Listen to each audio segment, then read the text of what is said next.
चलो अपन ने कल सीएसएस के बारे में बेसिक जानकारी देखे थे ना, कितने प्रकार की सीएसएस है बताओ जरा? 3 है ना। तीनों में से अपन ने थोड़ा थोड़ा जान लिए थे तीनों के बारे में। जैसे पहली स्टाइल शीट का नाम था इनलाइन। इनलाइन का मतलब एलिमेंट के अंदर, एलिमेंट मतलब समझते कि नहीं, टैग के अंदर, ठीक है। दूसरी स्टाइल शीट उसी वेब पेज में हेडर के अंतर्गत, यानी कि हेड टैग के अंतर्गत। और तीसरी वाली अभी तक हमने नहीं देखे, ये वेब पेज के बाहर होती है। यानी जैसे रहता ना कि इसका मतलब होता है कि भाई खुद की मर्जी है, खुद का काम कर लिए, किसी को बोलने की जरूरत नहीं। जैसे हमारे दिमाग में आया कि हमको आज कुछ काम करना, सोच लिए, काम कर लिए। फिर दूसरी स्टाइल सीट ये बोलती है कि घर वाले ने कुछ, किसी ने कुछ बोला, यानी कि पिताजी ने बोला तो काम कर लिए। अब ये बाहर वाला कोई बोलेगा तब काम करेंगे। अब बाहर वाला कब बोलेगा अपन बाद में देखेंगे। तो अब बताओ मुझे, सबसे ज्यादा पावर किसका है, बाहर वाले का, घर के बॉस का, या अपना खुद का? पहले तो मर्जी चलेगी, है ना। फिर अपनी मर्जी कुछ नहीं है तो सब पिताजी को समर्पित, या घर में मम्मी को, जो भी बड़े भैया भाई बहन जो भी। और अगर वो भी नहीं है तो सहारा एक ही है कि बाहर जाना ही पड़ेगा। जैसे बहुत सारे रहते हैं ना बाहर, मेरे दोस्त के अलावा मेरी दुनिया में कोई नहीं है। अब घर में नहीं मिला उसको कुछ चारा पानी तो बाहर बाहर चले जाते हैं कि नहीं। तो इसलिए ध्यान रखा करो अपने घर में बच्चों का, किसका, भाई घर में चारा पानी देते रहो ताकि वो बाहर ना जाए। बाहर जाए परंतु ऐसे ना जाए कि डेडिकेटेड रूप से बाहर चले जाए। पहले फर्स्ट प्रायोरिटी खुद की रहनी चाहिए और घर वालों की, उसके बाद ही बाहर वालों। तो स्टाइल सीट तो अपन ने बेसिक समझ लिए थे कि इनलाइन मतलब उसी के अंदर लिखेंगे। अब क्या क्या लिखेंगे वो अपन देखेंगे एक एक करके, ठीक है। देखो इनलाइन के अंतर्गत मैंने बताया था ना, इनलाइन में जो रहता है, जैसे अपन ने H1 लिए थे, देखो H1 के अंदर ही एट्रीब्यूट के रूप में स्टाइल यूज करते हैं। अब इसके अंदर आप क्या क्या यूज कर सकते हैं, बहुत सारी चीज। कलर ले सकते हैं, बैकग्राउंड कलर ले सकते हैं, बॉर्डर ले सकते हैं, मार्जिन ले सकते हैं, पेजिंग ले सकते हैं, बहुत सारी चीजें। जैसे अपन ने 2 चीज लिए यहाँ पे, कलर लिए। अब कोई भी चीज, ये कलर जो है और जो टेक्स्ट अलाइन है प्रॉपर्टीज कहलाती है। प्रॉपर्टीज मतलब समझते हैं ना कि भाई इसके गुण, ठीक है। और यहाँ पे उसके गुण कैसे लिखे जाएंगे, वैल्यू के रूप में ब्लू, और कैसे, कॉलन और सेमी कॉलन के बीच में, ठीक है। जब ये कंप्लीट हो जाता है दूसरी प्रॉपर्टीज लिखे टेक्स्ट अलाइन। और ये भी मैंने बताया था कि अगर टेक्स्ट और अलाइन में स्पेस देना है तो आपको डैश लगाना है, स्पेस नहीं देना है। और ये इसकी वैल्यू हो गई। ऐसे ही इसकी साइड में और लिख सकते हैं अपन प्रॉपर्टीज, मतलब अनलिमिटेड, इतनी सारी है कि आप गिन नहीं सकते।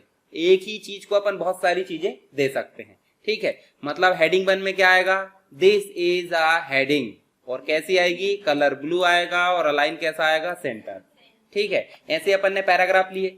पैराग्राफ में भी एट्रीब्यूट यूज किए स्टाइल के नाम से। इसमें सिर्फ क्या लिए हमने, एक तो प्रॉपर्टी और एक तो वैल्यू। क्या ले लिए, कलर उसका रेड आना चाहिए, ठीक है। अब देखो इंटरनल के अंतर्गत हमने देखो बॉडी लिए हैं, ये देखो बॉडी लिए कि नहीं, है ना। अब ये बॉडी बॉडी वो वाली नहीं है जो बॉडी आप समझ रहे हैं। ये देखो बॉडी ऐसी लिखी जाती है, ये क्या है, ये सही में बॉडी है, पर ये इसकी स्टाइल है।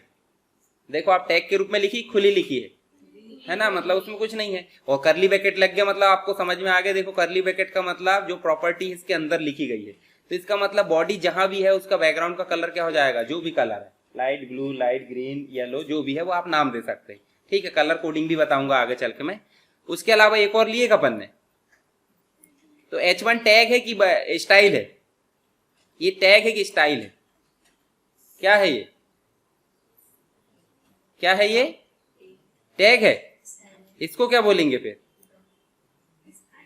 ये टैग है और ये स्टाइल है। तो स्टाइल को कभी भी कैसे लिखा जाता है समझ गए ना, नाम लिख दिए, करली ब्रैकेट स्टार्ट करे, करली ब्रैकेट एंड कर दिए। अब ऐसे ही आप जितने भी एलिमेंट यूज कर रहे हैं, एलिमेंट मतलब टैग, टैग कैसे, स्टार्ट टैग, एंड टैग और अंदर का कंटेंट, ये तीनों चीज मिलाकर एलिमेंट बन जाती है। तो एलिमेंट मतलब कितना हो गया, ये कंप्लीट पार्ट को हम क्या बोलेंगे, एलिमेंट। ऐसे ही इसको अपन क्या बोलेंगे, एलिमेंट। अगर आपको एलिमेंट में पूछा जाए क्या क्या है तो आप बताओगे, स्टार्ट टैग रहता है, एंड टैग रहता है और कंटेंट रहता है, मतलब टेक्स्ट, ठीक है। तो यहाँ H1 जो है किसके लिए काम करेगा, इसके लिए, ठीक है।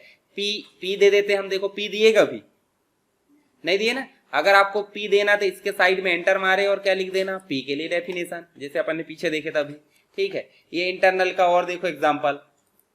चलो आगे चलते हैं, इसका उपयोग भी करेंगे। एक्सटर्नल में देखो एक अलग से फाइल बनती है, अलग से फाइल बनेगी और सेव करेंगे कि फाइल को .html से, नहीं, ये CSS फाइल है, HTML वेब पेज थोड़ी बन रहा है, ये CSS फाइल है, तो इसमें .css लगाकर सेव करेंगे। देखो समझ गए, अलग फाइल को। अच्छा, अब अलग फाइल है तो बुलाने के लिए भाई निमंत्रण डालना पड़ता है कि नहीं, महाराज आओ, है ना। अब वो देखो जो घर में है उसको तो लतियाएंगे भी तो आ जाएगा, कोई दिक्कत नहीं। देखो घर वाला जो है, जैसे मान लो ये बॉडी है, ये तो हो गई आपकी इंटरनल, तो बॉडी जहां जहां यूज हुई उनने एक्सेस कर लिया। और दूसरा मर्जी की बात है भाई, कुछ खाना तो उसको कोई बुलाने की जरूरत नहीं, देखो ये खुद ने कर लिया।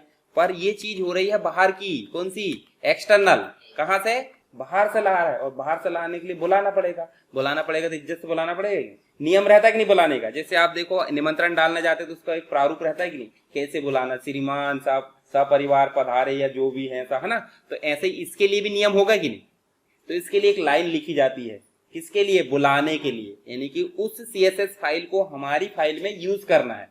तो उसके लिए अपन क्या बोलेंगे, आओ महाराज, है ना। तो देखो कैसे, देखो यहाँ पे ये बन गई आपकी सीएसएस, और सीएसएस बताया मैंने, नाम कुछ भी हो सकता है पर डॉट लगा के सीएसएस देना ही पड़ेगा। अब ये चीज हम वहां भी लिखते थे, अलग से लिख रहे हैं, ये तो सेम रहेगा सब में, ये कोई बदलाव नहीं होगा। बस अलग से एक नोटपैड फाइल में हमने क्या बनाया, डॉट सीएसएस के नाम से एक अलग फाइल बना दी, ये प्रॉपर्टी बढ़ते जाएगी। अब दूसरे वेब पेज को कैसे पता चलेगा कि ये फाइल का हमको डाटा यूज करना है। अब मान लो कोई अदर पर्सन है, वो बोलेगा तेरे को कभी जरूरत पड़ेगी तो मत बुला लेना। अब बुला लेंगे तभी यूज होगा, उसकी फीचर्स की बेस वैसे आ जाएगा। अब वो तो है तैयार कि हमको यूज कर लो, पर ये तो तैयार रहना चाहिए कैसे यूज करना। तो उसके लिए यूज होता है लिंक टैग। क्या यूज होता है, लिंक टैग। अब ये क्या है बताओ, ये जो REL लिखा है, HREF लिखा है, ये क्या है, हाँ, टैग के अंदर कुछ लिखा जाता है, क्या कहलाते हैं वो, एट्रीब्यूट। क्या कहलाते हैं, एट्रीब्यूट। तो REL मतलब रिलेशन किस टाइप का है, ये क्या है, स्टाइल सीट है। और HREF मतलब लिंक, और लिंक क्या करेंगे, इसका नाम देख लो जरा, माई स्टाइल डॉट CSS। तो देखो क्या दे दिया अपन ने, माई स्टाइल डॉट CSS। अब इसके अंदर जो भी लिखा है वो ऑटोमेटिक यहाँ उपयोग हो सकता है कि नहीं। देखो इसके अंदर कोई भी स्टाइल नहीं है तो ये क्या यूज करेगा, बॉडी का कलर ऑटोमेटिक क्या कर देगा, लाइट ब्लू, और H1 है या फिर P है, जो भी यूज करे उसका कलर इस हिसाब से कर देगा। ठीक है, चलो अब शुरू से हम एक बार फिर से देखते हैं। इनलाइन देखते हैं, फिर इंटरनल देखते हैं, और फिर एक्सटर्नल देखते हैं। चलो हम टेक्स्ट एडिटर ओपन कर लेते हैं। सीखने के लिए सबसे अच्छा तरीका होता है कि विंडोज का नोटपैड यूज करना है। अब मुझे पढ़ाना है तो इसलिए मैं यूज कर ले रहा हूँ क्या, सब लाइन। आपको सीखना है तो आप हमेशा यूज अभी क्या करोगे, नोटपैड, नोटपैड यूज करोगे, या फिर ज्यादा ही से ज्यादा यूज हुआ तो नोटपैड प्लस प्लस, उससे थोड़ा अपग्रेड, पर उससे ज्यादा यूज नहीं करना आपको। चलो इसको अपन कर लेते बड़ा, और यहाँ अपन न्यू फाइल ले लेते हैं। न्यू फाइल लेके हम जो है यहाँ पे इसको बड़ा कर लेते हैं, और यहाँ लिख लेते हैं, अच्छा ये आ क्यों नहीं रहा बताएगा कोई, ये ऑटोमेटिक आ क्यों नहीं रहा है, आ जाता ना ऑटोमेटिक, हाँ क्यों नहीं आ रहा, दिमाग लगाओ जरा। देखो कोई भी चीज ऑटोमेटिक कब आएगी, जब उसको बताएंगे कि ये चीज वही है जो आने वाली। तो हमने तो अभी बताया ही नहीं। देखो नाम क्या है इसका, इसका नाम कुछ नहीं है, देखो आप बंद कर दो, इस फाइल का नाम अनटाइटल्ड है। तो हम फाइल मेनू में जाएंगे और क्या बोलेंगे, सेव हो जाओ, और सेव हो जाओ तो अपन बोलेंगे CSS example dot HTML। CSS क्यों करेंगे, CSS रन थोड़ी होती, रन होता है वेब पेज, CSS तो सपोर्टिंग फाइल है फॉर्मेटिंग के लिए। एंटर करो, देखो अब ध्यान से देखो यहाँ पे CSS example डॉट हो गई, अब HTML लिखो आप, देखो पूरा आ गया।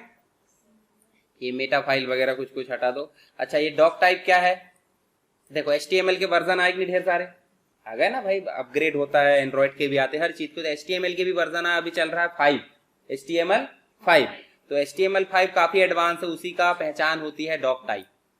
डॉक टाइप आ गया मतलब HTML आ गया, ठीक है।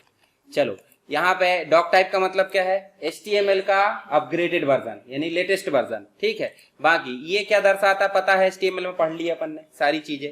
हमको यहाँ पे लिखना है CSS एग्जाम्पल, ठीक है। अच्छा बॉडी में हम लिख देते हैं क्या, बॉडी में हम लिख देते हैं नॉर्मल, H1 लिख देते हैं, ठीक है। H1 लिख देते, दिस इज हेडिंग फर्स्ट, ठीक है। ये नॉर्मल हमने सेव करे, और इसको आप हाफ में कर लो या फिर पहले रन कर लो, रन कर लेते पहले। ये देखो हमारा डेस्कटॉप पे वेब पेज नाम का फोल्डर है, और CSS एग्जाम्पल आपको दिख रहा है, इसको रन कर लो।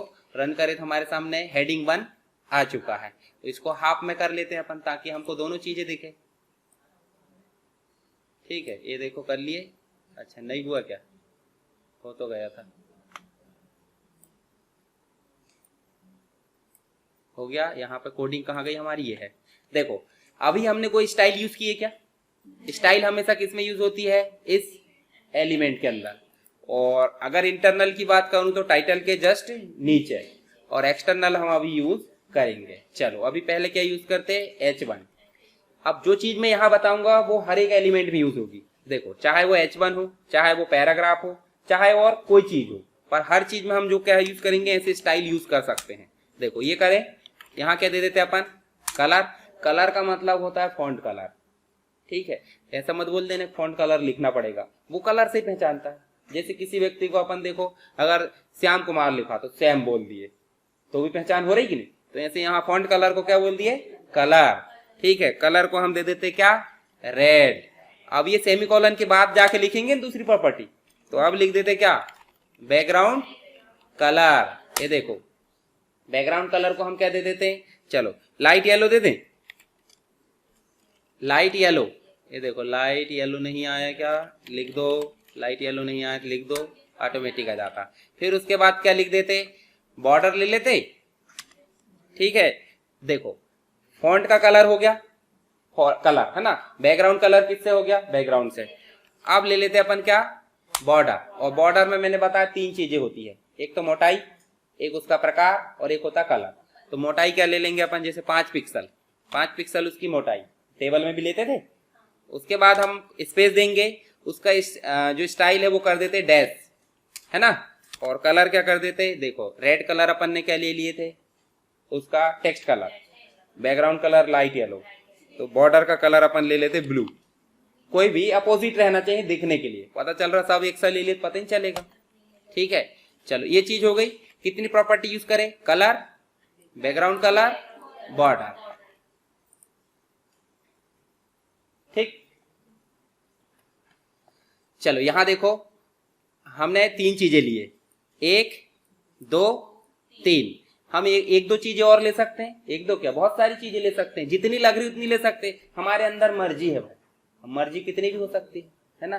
खाना खाने की मर्जी है, हाँ समोसा खाने की मर्जी है, मीठा खाने की मर्जी है, बहुत सारा है ना, है हाँ। तो उसके लिए क्या लिखते हैं अपन? Text align. टेक्स्ट अलाइन क्या देते हैं अपन? सेंटर।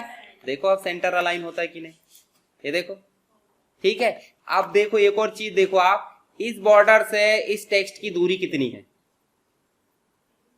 नॉर्मल। तो उसके लिए क्या बताया था मैंने, बताओ जरा। बॉर्डर से टेक्स्ट की दूरी और दूसरी एलिमेंट से एलिमेंट की दूरी, दोनों बताया था मैंने, टेबल में बताया था। एक सेल की दूसरे सेल से दूरी बताया था, और सेल के अंदर के कंटेंट की दूरी बताया था। क्या बोलते हैं उनको? एक मार्जिन बोलते हैं और एक पेडिंग बोलते हैं। तो मार्जिन किसको बोलते हैं बताओ मुझे? मार्जिन और पेडिंग किसको बोलते हैं बताओ? चलो यहां पे हमने क्या देखे? Text align. टेक्स्ट अलाइन भी हो गया। अब हम देख लेते हैं क्या? मार्जिन। अब मार्जिन देखने से फायदा नहीं है, क्योंकि मार्जिन के लिए दूसरे व्यक्ति भी होना। अब आपको बोला जाए एक व्यक्ति कमरे में बैठा, स्पेस बना कर रखो, किससे स्पेस बनाओगे? कोई होगा तो वहां एक और एलिमेंट होना चाहिए स्पेसिंग के लिए, पर अभी उसके अंदर तो गैप हो सकता है। भाई आप कमरे के अंदर बैठे हो, बॉर्डर से 5-5 इंच की या 5-5 फीट की दूरी पे बैठो, तो आपको वो करना पड़ेगा। या तो 5-5 फीट की दूरी, 5 फीट की वो है स्पेस, तो आप एक काम करो, उधर खिसका दो, इधर खिसका दो, तो वो भी होगा कि नहीं वहां पे? देखो उसके लिए होता है पेडिंग। क्या होता है? पेडिंग। और पेडिंग आप सिंपल दे दो 5 पिक्सल। क्या दे दो? 5 पिक्सल। आप देखो जरा स्पेस बढ़ा कि नहीं अंदर से? अब आपको नहीं बोले और दूरी चाहिए हमें, क्या कर दो? 10। ये देखो है ना, अब थोड़ा अच्छा दिख रहा है। अब आप एक और एलिमेंट नहीं ले सकते? क्या ले लोगे? H2। This is heading 2। Heading 2 को थोड़ा दूर कर दो, नहीं तो गुस्सा हो जाएगा। चलो ये तो नॉर्मल हो गया है ना। सेव करे अपन ने और रिफ्रेश करे, इसमें कोई विशेषता नहीं है। अब हम चाहें तो इसकी विशेषता यही लिख सकते, और हम चाहें तो इसकी विशेषता हेड के अंदर स्टाइल ऐसा लगाकर लिख सकते हैं। ऐसा लगा नहीं लिख सकते, पर यहां तो आपको बताना पड़ेगा। यहां तो आप सिंपल कुछ नहीं बता रहे, अंदर लिख दे रहे, काम कर ले रहा, पर स्टाइल एट्रीब्यूट लगा रहा है कि नहीं? तो हमको यहाँ पे स्टाइल टैग लगाना पड़ेगा। देखो लगा। और आप वही फीचर्स देखो, ये फीचर्स लिख रहे कितने, तो देखो कलर क्या दे दे? इसके लिए आपको पहले H2 लिखना पड़ेगा, है ना, और H2 लिखने के बाद आपको क्या लिखना पड़ेगा, है ना। अब आपको लिखना है वही चीजें लिख दो, आगे पीछे भी लिख सकते हैं, पेडिंग पहले दे दो, मार्जिन पहले दे दो, जो आपकी मर्जी वो आगे पीछे कैसे दे सकते हैं। अब मान लो आपकी इच्छा हो गई नहीं पहले तो हम क्या खाएंगे, मीठा, तो ऐसा नियम है कि खाना जरूरी, मीठा खा लो पहले, तो उसके लिए भी कलर पहले दे दो, कुछ भी जाएगा तो कहाँ, पेट ही में, है ना, पर उल्टा सीधा समझ में जाएगा तो गड़बड़ करेगा, तो इसलिए यहाँ भी क्या करना है, कलर दे दो। एक एक चीज करके देखना, आप जैसे करते हैं ना, इसके बाद प्रैक्टिस, तो थोक रेट में ऐसा टीप देते हो, क्या करना है, हाँ, गलती वही हो जाती है टीपने में। हम इतना सा उपयोग करो, सेव करो, रिफ्रेश करो, काम करा कि नहीं, काम नहीं करा वही चेक करो, और दूसरा फिर उसके बाद इसका उपयोग करो, ये काम करा कि नहीं, ऐसे करा करो काफी, एक एक स्टेप बाय स्टेप, ठीक है। अब इसका मतलब ये नहीं कि यहां से 4 लाइन लिख कर रन कर रहा है, समझ गए, पहले HTML का स्ट्रक्चर बनाना है, फिर स्टाइल सीट को एक एक करके रन करना है, ठीक है। कोडिंग तो आपको पूरी मिल जाती है, परंतु आपको रन कैसे करना है, स्टेप बाय स्टेप, जो मैंने कर रखे था, ठीक है। कलर करे, कलर के बाद आप क्या दे दो, इसका दे दो ब्लू, क्या दे दो, ब्लू। अब यहाँ देखो ब्लू में बहुत सारी वेराइटी आ गई, हम सिंपल ब्लू रहने देते, कोई मतलब नहीं। इसका बैकग्राउंड कलर क्या दे देते, इसका बैकग्राउंड कलर और कुछ दे दो, चलो लाइट ग्रीन दे दें, ये देखो लाइट ग्रीन आ गया। उसके बाद बॉर्डर दे देते इसकी, ठीक है, बॉर्डर में हम दे देते हैं इसकी भी 5 पिक्सल, सॉलिड ले लो, उसकी डैश डैश थी, और इसका कलर क्या दे दो, रेड कलर दे दो, ठीक है, सब अपोजिट अपोजिट लिया करो।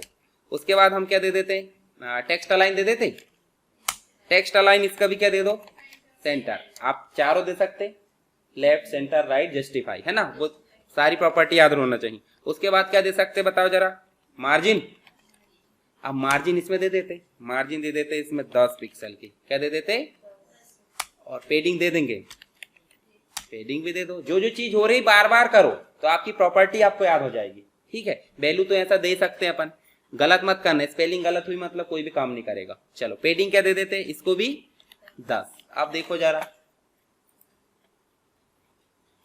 करा कि नहीं करा काम, इन दोनों बीच में गैप है कि नहीं है, देखो जरा इसको बढ़ा के देख लेते, अभी पता चल जाएगा, बढ़ा गया। अब आप बोलोगे ऊपर से बढ़, चारों तरफ से मार्जिन बढ़ रही, देखो इधर से भी बढ़ रही, इधर से भी, इसमें अपन ने मार्जिन दिए थे क्या, तो दे दो ना, तो नीचे चल के क्या करो, पेडिंग के बाद में 10 पिक्सल के बाद में क्या कर दो, मार्जिन स्पेस, और यहाँ दे दो 20 पिक्सल। अभी 20 पिक्सल एक तरफ की नहीं है, लेफ्ट से भी है, राइट से भी, टॉप से भी, बॉटम से भी, ठीक है, चारों तरफ से, देखो हो गई कि नहीं हो गई। अब हम एक और हेडिंग लेते, कौन सी, देखो ध्यान दो, अगर हम इसी प्रकार सभी हेडिंग में कोडिंग करते रहे तो दूसरी जगह H1 लूंगा मैं, मान लो मैंने एक और H1 ले लिया, ये H1 और दिस इज हेडिंग 1, है ना, 1 का 1 कर दो, ठीक, इसको अपन ने रन करे तो देखो जरा, इसके जो हेडिंग 1 है ये वाली, इसके पास भी तो ये स्टाइल होना था, पर हुई क्या, क्यों नहीं हुई, देखो इनको इनलाइन जो होती है एक ही एलिमेंट में काम करती है, और जो इंटरनल होती है वो सारे एलिमेंट में काम करती है, समझ गए। तो ज्यादा फायदेमंद कौन सी है, इंटरनल या इनलाइन, इनलाइन, इंटरनल है। इनलाइन में इतनी कोडिंग हमको बार बार इसमें पेस्ट करना पड़ेगा या कॉपी करना पड़ेगा या लिखना पड़ेगा, है ना, तो बार बार की टेंशन। और एक और चीज ध्यान दो, अगर हम ये वेब पेज में इतना सारा कोड लिखते रहे तो हमारे वेब पेज का साइज बढ़ेगा कि नहीं, बार बार, इससे तो ज्यादा ही बढ़ जाएगा, पर बढ़ेगा, इससे भी बढ़ेगा नहीं बढ़ेगा, यहीं पे हम एंटर कर करके लिखते जाएंगे तो बढ़ेगा कि नहीं। तो इसी समस्या को सॉल्व करने के लिए हम लेते हैं एक्सटर्नल स्टाइल शीट, ताकि फॉर्मेटिंग पूरी अलग रहे CSS की और वेब पेज का काम अलग रहे, सिर्फ बुलाना पड़े, क्या करना पड़े, बुलाना पड़े। तो चलो अब बात करते हैं हम किसकी, एक्सटर्नल स्टाइल शीट की। तो ये तो हमारा हो गया वेब पेज, देखो यहाँ इतनी सारी चीज, इनको पहले हटा देता हूं, ये भी काम का नहीं है, ये भी हो गया, बेसिक CSS अपन ने कर लिए, CSS एग्जाम्पल आज का है, इसको भी हटाओ, वो भी हट गया। चलो ओपन कर लेते, अभी CSS एग्जाम्पल करें और एक न्यू फाइल बना लेते हैं अपन, और न्यू फाइल बताया था मैंने, सेव एज करो और स्टाइल डॉट, ये लिखना जरूरी कि नहीं, है ना, CSS नहीं लिखोगे काम ही नहीं करेगी। अब यहाँ हम लिख देते क्या, बॉडी, बॉडी का जो बैकग्राउंड कलर क्या होना चाहिए, बैकग्राउंड बस लिख दिए काम नहीं करेगा, तो क्या करना हमको बैकग्राउंड के साथ में कलर एंटर करे। बैकग्राउंड कलर लाइट टाइप का ले लो कोई, है ना, तो लाइट क्या ले लेते, देखो यहाँ लाइट बहुत सारे हैं, चलो यहाँ लाइट ग्रे ले लें, है ना, लाइट ग्रे ले लेते, चलो ये ले लो।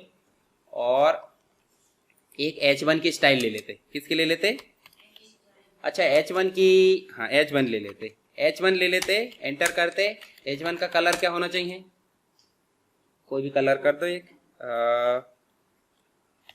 मरून रहता है ना, ये देखो दिया है डार्क रेड वाला। उसके बाद क्या रहता है बैकग्राउंड कलर, बैकग्राउंड कलर क्या दे दो इसका, उसका अपोजिट कौन सा अच्छा लगेगा, डार्क रेड का येलो बस दे दो, नॉर्मल मतलब फुल येलो। उसके बाद और क्या रहता है बॉर्डर, बॉर्डर दे दो, इसकी 10 पिक्सल रहना चाहिए, है ना, और डॉटेड रहना चाहिए। डॉटेड के बाद कलर क्या रहना चाहिए, चलो रेड ही कर देते, ठीक है। सेव करो, यहाँ आकर अगर अपन सेव कर दिए तो ये वाली देखो मैंने बताया था इसमें पर्सनल स्टाइल सीट है, मतलब इसके लिए अपन ने डिफाइन कर भी दिए, तो ये काम कौन सी करेगी, इसी की करेगी।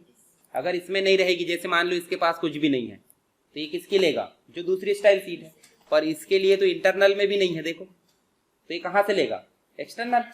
तो एक्सटर्नल के लिए लेगा तो ऑटोमेटिक कर लेना चाहिए, करा क्या, बुलाना पड़ेगा ना, है ना। देखो ये बनी बस है, तो इनने बोल दिया कि जो भी चीज मेरे पास है वो आप यूज कर सकते हो, इसको बोला। तो यूज करने के लिए तरीका क्या होता है, देखो जो टाइटल है ना उसी के नीचे आप लिखोगे लिंक टैग, क्या लिखोगे, लिंक।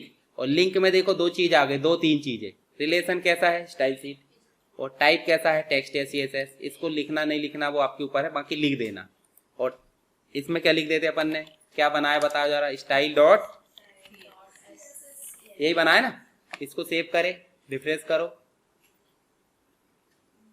करा कि नहीं काम, देखो ग्रे कलर आ गया, आया कि नहीं ग्रे कलर, देखो अभी रुको जरा, इसको अपन हटा देते हैं, अभी देखो ये कैसा दिख रहा है ना। और अब हम यहाँ वही चीज को पेस्ट कर देते हैं और सेव कर देते, देखो जरा, है ना। अब इसके अंदर पेडिंग नहीं है ना। देखो इस CSS में जाकर चेंजेस करोगे ना आप, जैसे मान लो इसको अपन कर देते 2 पिक्सल, और सेव जैसे करोगे तो वो ऑटोमेटिक काम वहां करेगी अब, क्योंकि एक बार देखो भाई बंदी जुड़ गई है। तो अब चेंजेस कहाँ करेंगे, इस स्टाइल शीट में। तो अब बताओ मुझे हमारे वेब पेज के लिए, बड़ा वेब पेज बनाने के लिए फायदेमंद कौन सी है, इनलाइन, इंटरनल या एक्सटर्नल, एक्सटर्नल, क्योंकि इससे हमारे वेब पेज का लोड कम हो जाता है। सिर्फ क्या करना है, देखो ऑटोमेटिक ये एक लाइन लिख रहा है सिर्फ, और ऑटोमेटिक क्या हो रहा है, कॉल हो रहा है, ठीक है। तो अभी हमने क्या क्या देखे बताओ जरा, इनलाइन समझ में आ गई, आ गई समझ में, ठीक है। ये आपको समझ में आई इंटरनल, इंटरनल में भी आप एक के बाद एक एंटर कर करके ढेर सारी दे सकते हैं, पर ये देने से अच्छा अपन अलग से एक फाइल बनाओ, ये वही चीज लिख रहा है जो हम इंटरनल में लिख रहे हैं, पर सिर्फ क्या करना है, इस लाइन को लिखना है यहाँ पे कॉल करते समय। अच्छा ये फाइल कहाँ सेव होनी चाहिए आपकी बताओ जरा, ये वाली जो है ये कहाँ सेव होनी चाहिए, जो स्टाइल और CSS है, जहां हमारे सारे वेब पेज सेव है, ठीक है, वहीं सेव करना ध्यान से, और कहीं करोगे तो काम नहीं करेगी, ठीक है। समझ में आया, तो इतने रहने दूं अभी।